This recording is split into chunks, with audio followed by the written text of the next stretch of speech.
베트남과 한국의 차이. 베트남의 꿈은 한국이 되는 것. 충격적인 사실이 드러났다. 이번 일로 베트남의 한국에 대한 태도가 심상치 않습니다. 얼마 전까지 한국을 박항서에 날아가며 띄워주더니 이제는 박항서 감독의 대도 월급을 반납하며 전 국민이 나서는 상황입니다. 우리한테 호의적이었던 베트남이 왜 갑자기 이렇게 변한 것일까요? 베트남은 원래부터 일본과 친하게 지냈던 국가입니다. 지금도 베트남에서 가장 잘 팔리는 자동차는 돌파이며 두 번째로 가장 잘 팔리는 자동차 또한 미쓰비시로 일본 차입니다. 그리고 베트남 국민들이 가장 중요하게 생각하는 축구 경기는 올림픽도 월드컵도 아닌 스즈키컵입니다. 스즈키컵은 아세안 축구연맹이 참가하는 대회로 동남아시아의 월드컵이라고도 불리는데 1996년도부터 시작해 그 역사는 매우 짧습니다. 1월 스즈키컵에 스즈키는 일본의 자동차 제조사이며 얼마나 일본과 베트남의 관계가 중요한지 알 수 있는 부분입니다. 베트남은 지금 빠르게 경제 발전을 하고 있는 나라로 경제적으로 롤모델을 삼고 있는 국가가 있습니다. 바로 대한민국입니다. 그 이유를 들어보면 베트남이 생각하는 중국은 인구가 너무 많아서 따라가기 힘들고 베트남이 생각하는 일본은 과거부터 베트남 경제에 큰 영향력을 주며 도저히 따라잡을 수 없는 나라라는 인식이 있습니다.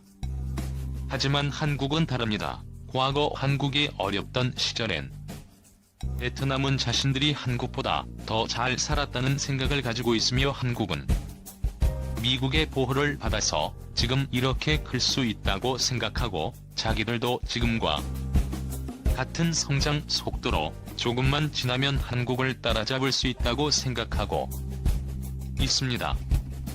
이런 생각을 대부분의 베트남 국민들이 하고 있는 상황입니다. 그래서 베트남의 롤모델이 대한민국에 된 것인데 이 말은 사실상 나도 정도는 할 수 있다라는 뜻입니다. 국가의 경제적 인척도를 살펴보는데 중요한 지표인 국내 총생산 GDP는 국가의 전체적인 경제적 규모를 가늠할 때 필요한 정보이지만 국가의 구성원인 개개인이 얼마나 생산적인 경제활동을 하는지 확인하기 위해서는 1인 다음 기대피를 봐야 합니다. 베트남의 1인당 GDP는 2018년 기준 2,590달러, 2019년엔 2,175단도로 베트남 근로자 한 명의 일령 수입은 대략 300만 원 정도라는 것입니다. 한국의 1985년 5위 1인당 GDP가 2,500달러쓰며 이 당시 우리는 1988년 올림픽을 개최하는 것에 뒤떠 있었고 하루가 다르게 성장해가는 모습을 보며 전 국민이 희망에 차 있었던 시기였습니다. 그 당시 우리를 돌아보면 베트남이 지금 왜 그렇게 자신만만한 태도를 보여주고 있는지 다음이 오길 합니다. 하지만 아무리 희망차 있다고 해도 베트남은 지금 한국의 35년 전 수준에 겨우 도달한 곳입니다. 중국 또한 마찬가지입니다. 중국이 작년에 1인당 GDP 1만 달러를 달성하자 전 세계의 자랑처럼 이야기했던 적이 있습니다. 하지만 현실을 달랐습니다. 중국은 그동안 많이 발전한 것 같지만 1인당 GDP 1만 단거는 한국이 이미 25년 전에 달성한 것입니다. 그러니까 아무리 중국이 지금 잘 났다고 해도 25년 전 한국의 수준이고 지금 한국은 1인당 GDP 3만 달러에 도달했습니다. 중국이 지금 한국처럼 1인당 GDP 3만 달러에 도달하기 위해선 중국 전체 경제 성장률 6%를 1년도 빠짐없이 20년 달유지해야 가능한 수치입니다. 즉 그 커다란 중국마저도 한국을 따라잡기 위해선 최소 20년이 걸리는데 중국보다 몇 배는 작은 규모의 베트남은 얼마나 걸릴까요? 베트남이 지금 우리나라와 비슷한 경제 교부를 갖기 위해서 얼마나 걸릴지 계산해봤습니다. 최근 베트남의 평균적인 경제 성장률을 6.5%로 매년 성장한다면 한국과 같은 경제권을 가진 이까지 정확히 35년이 필요합니다. 그러니까 한마디로 베트남이 지금과 같은 속도로 숨도 안 쉬고 달려와야지 겨우겨우 한국을 따라잡는다는 말입니다. 그런데 방금 계산에는 한국의 잠재 가치가 반영되어 있지 않습니다. 베트남이 한국을 따라오는 35년의 시간 동안 한국은 뭘 할까요? 토끼와 거북이의 이야기에 토끼처럼 들판에 앉아도 낮잠이나 자고 있을까요? 베트남에 한국을 따라잡는다고 30년 정도 따라올 때쯤이면 한국은 그보다 2배인 60년 정도 멀리 가 있을 것입니다. 지금 베트남이 경제 발전을 조금 했다고 해서 너무 자신만만한 태도를 보이는 것이 아닌가라는 생각이 됩니다. 우리가 88 올림픽을 하던 시절을 생각해보면 충분히 이해가 갑니다. 우리나라가 고도의 경제 발전에 하던 시기에 88 올림픽으로 세계에 한국이란 나라가 이렇게 부상했다. 그리고 앞으로는 더 높이 올라갈 것이다라는 걸 세계에 알리고 싶었듯이 지금의 베트남도 그럴 테니까. 하지만 베트남이 명심해야 할 것이 있습니다. 바로 베트남의 경제를 책임지는 것은 한국입니다. 1986년 베트남 호치민 주석 의도 임의의 개혁 정책으로 외국인 투자가 시작된 이후 한국은 베트남에서 총 8,190개 프로젝트를 담당하며 657억 7천만 달러, 우리 돈 80조 원을 투자했으며 베트남 최대 투자국이 되었는데 단순 금액 기준으로도 베트남 전체 외국인 투자비에 대해서 20%를 차지 일본과 싱가포르를 앞질러 쓴 그만큼 우리 기업들도 많이 진출해 있으며 그동안 8,000개의 우리 기업에 진출했습니다. 굉장히 많은 기업들이 진출해 있는데 그 중에서도 가장 큰 기업은 바로 삼성입니다. 삼성은 오래전부터 베트남에 진출하여 숨에 투자를 하고 공장을 지어서 베트남 국민들의 일자리를 만들어 주었습니다. 이제는 규모가 너무 커져 베트남의 최대 기업 동안 삼성이며 베트남의 국내 총생산 GDP 가운데 20%를 삼성에서 창출합니다. 거기에 베트남 총 수출액 중 30%가량이 삼성에서 나오는 상황입니다. 삼성에 대한 의존도가 매우 높은 국가이며 베트남 청년들의 목표를 삼성에 취직하는 것이며 베트남 삼성은 다른 기업들보다 훨씬 높은 임금과 복지를 보장하고 있습니다. 또한 베트남은 한국에도 수출을 많이 하는데 베트남의 전체 수출 주사위가 바로 한국입니다. 하지만 베트남은 한국에 의뢰를 입었음에도 지급을 한국을 가볍게 보고 있으며 일본과 더욱 많은 협력을 하기 위해 노력하고 있습니다. 한국에게 보란듯이 일본과 협력하고 있고 베트남 국민들도 우리에게 일부 손해가 있고 베이스 파트도 있다. 굳이 한국 제품을 쓸 필요가 있냐고 하고 있습니다. 여기서 버서스 파트는 베트남에서 만든 스마트폰인데 사실 저도 처음 들어봤습니다. 이번 일로 알게 된 사실이 한 가지 있습니다. 베트남 사람들은 크게 가진 것이 없어도 자부심이 많습니다. 자신이 베트남 여행 가이드라고 밝힌 사람은 베트남의 문화를 두고 잘못을 인정하지 않는구나. 미안하다는 단어는 절대 안 쓰는 문화남 탓하는 문화가 크다고 합니다. 물론 우리나라도 자부심이 강하지만 베트남과 다른 점이 있습니다. 우리는 실제로 자부심을 가질 만한 능력이 있지만 베트남은 그렇지 않다는 점입니다. 지금 베트남의 경제 구조는 한국의 투자로 이루어져 있고 한국 기업이 베테다 경제를 대부분을 차지하며 베트남의 젊은이들은 한국 기업에 취직하는 것이 목표인데 도대체 무슨 근거를 가지고 자부심을 가지는 것인지 모르겠네요. 자부심을 가지는 것도 좋지만 왜 자부심을 가지는데 한국을 가볍게 보는 것일까요?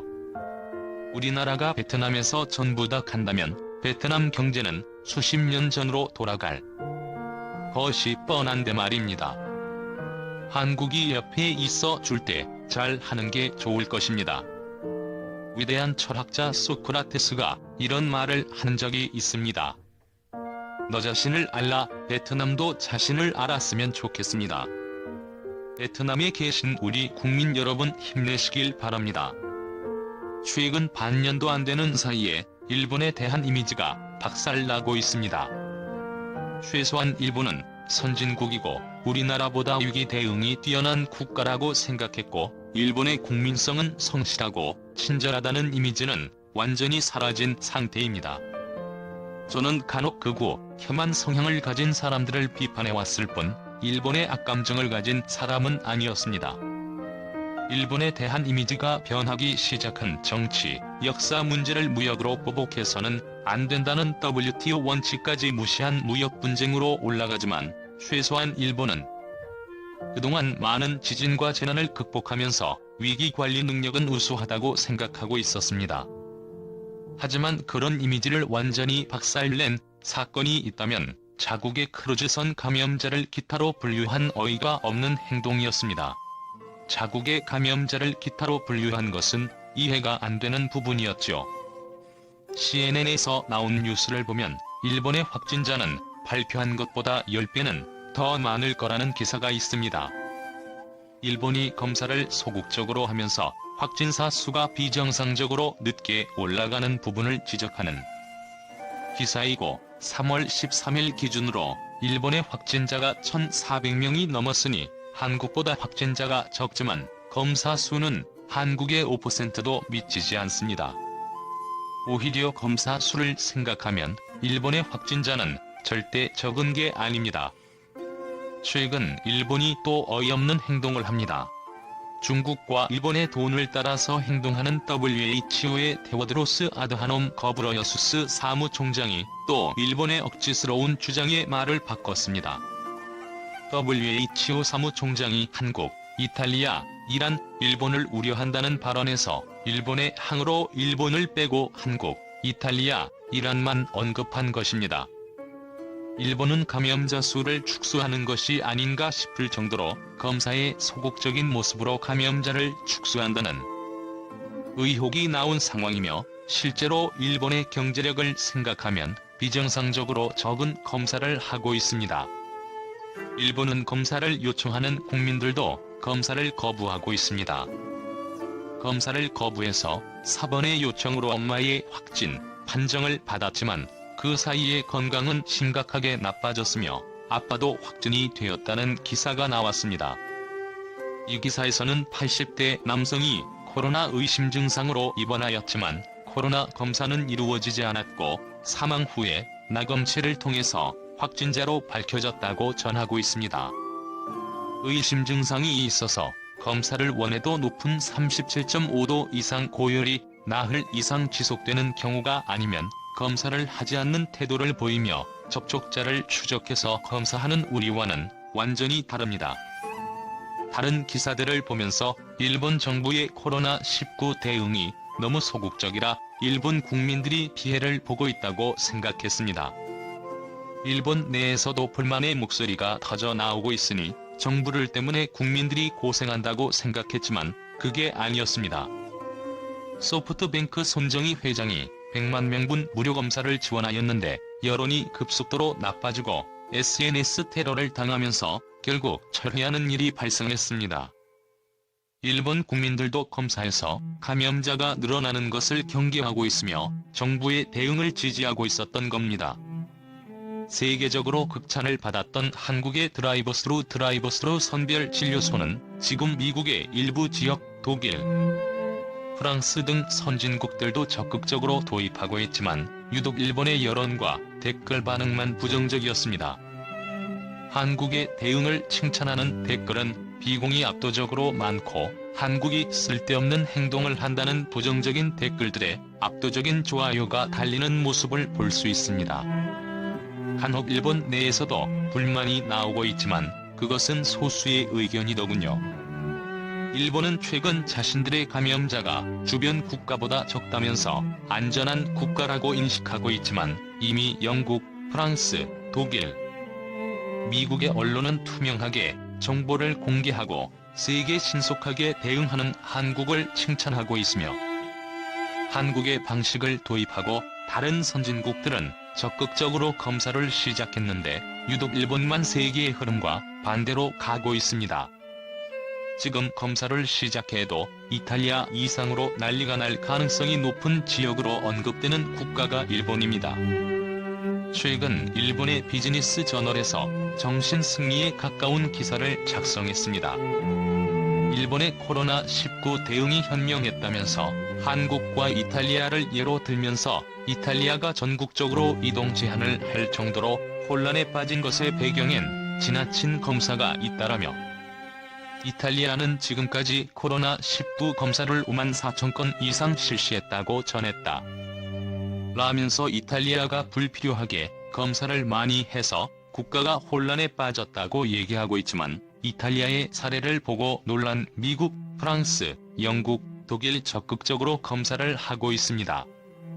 심지어 이 기사에서는 한국에서 의료 붕괴가 나타나고 있다면서 날조에 가까운 기사를 작성했는데 한국은 중국, 이탈리아와 달리 확진자가 많은 대구에 봉쇄도 하지 않으면서 늘 적반하장의 모습을 보여주던 중국조차 우한을 봉쇄한 자신들과 다르게 대구를 봉쇄하지 않고도 감염자가 감소하는 모습을 보이자 놀라고 있습니다.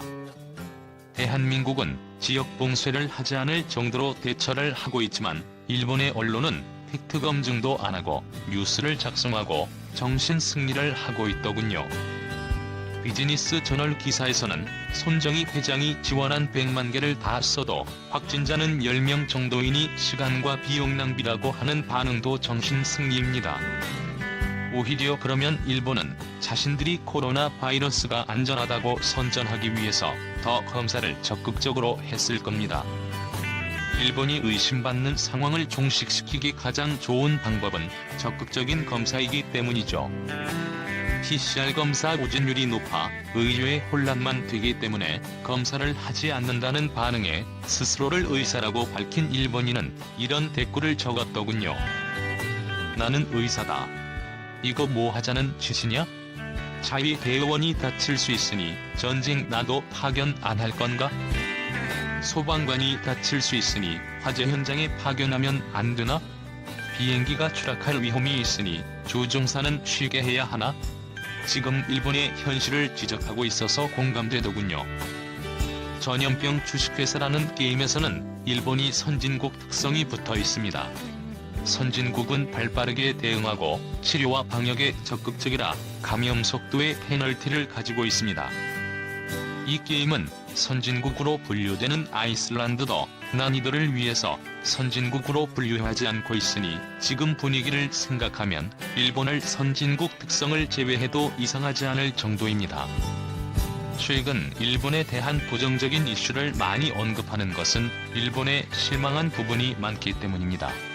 반년 전과 비교하면 일본에 대한 이미지는 극과 극으로 달라졌습니다. 올림픽이라는 중요한 행사가 있어서 소극적이라는 의심을 받고 있는 것을 감안하더라도 일본의 대응은 다른 선진국들과 비교해서 반대로 가고 있습니다. 오히려 올림픽이라는 중요한 행사가 있으니 더 투명하고 정확한 정보를 공개해야 한다고 생각하며 글을 마치겠습니다.